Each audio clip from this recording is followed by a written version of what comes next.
482 000 téléspectateurs de moyenne sur la semaine. 596 000 le vendredi, où ils ont été première chaîne nationale de 17h40 à 18h40 sur les hommes de 25 à 49 ans. Une pointe à 658 000, c'est énorme, le lundi 10 à 18h40.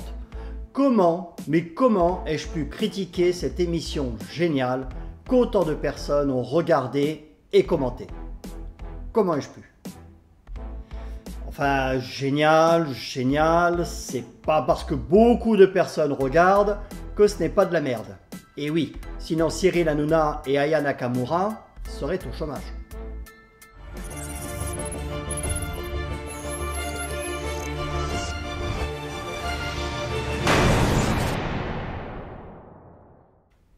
Bonjour à tous. Bon les gars, carton plein pour la première semaine de Top Mécanique.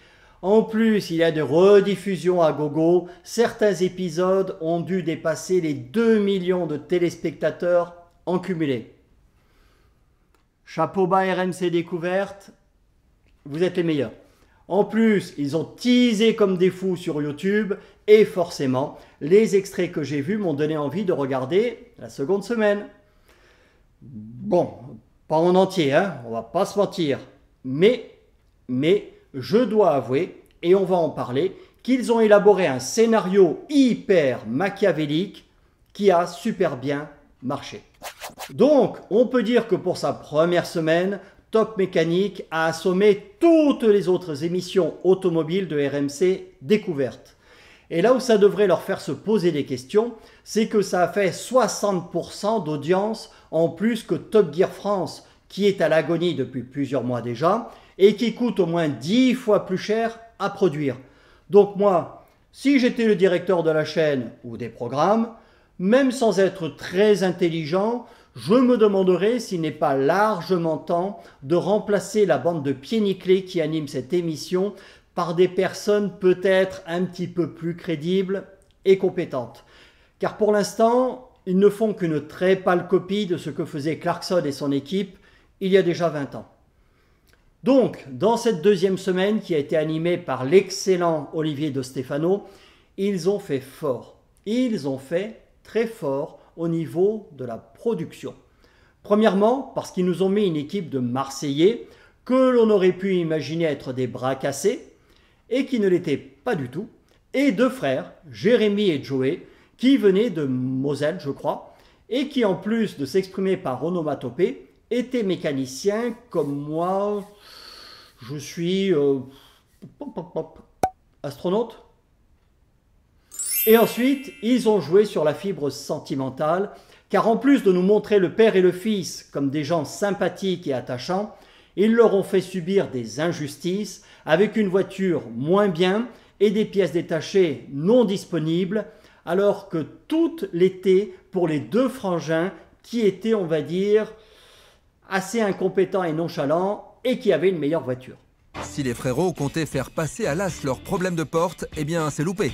Souvenez-vous, ils ont bien galéré avec les alignements. J'ai pas aimé du tout le track, on a galéré à la remonter, toi tu me la redescends. Pourquoi tu fais ça? Putain, qu'est-ce qui s'est passé maintenant? Mec, on est en train de perdre un temps fou avec cette Porsche. J'ai des heures de ponçage. Donc forcément, ça a agacé, voire indigné les téléspectateurs et ça a fait le buzz. Ils sont trop forts chez RMC Découverte. Alors qu'en fait, les voitures avaient été choisies et expertisées il y a plusieurs semaines et qu'ils savaient parfaitement de quelles pièces les équipes allaient avoir besoin. Les essais, mis à part les blagues de la gaffe qui n'ont fait rire que lui, et encore, c'était plat. On voit vraiment que les mecs, ils savent pas quoi dire. Ah, par contre, là, je suis à fond. Ah ouais.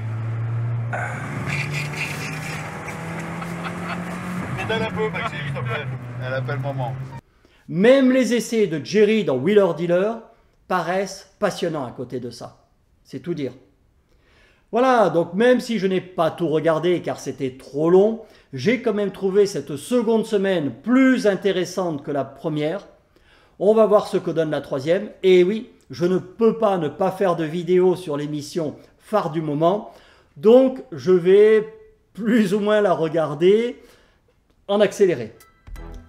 Votez, abonnez-vous, partagez les vidéos et commentez-les si vous en avez envie. Et ne le faites pas si vous n'en avez pas envie. Salut à tous!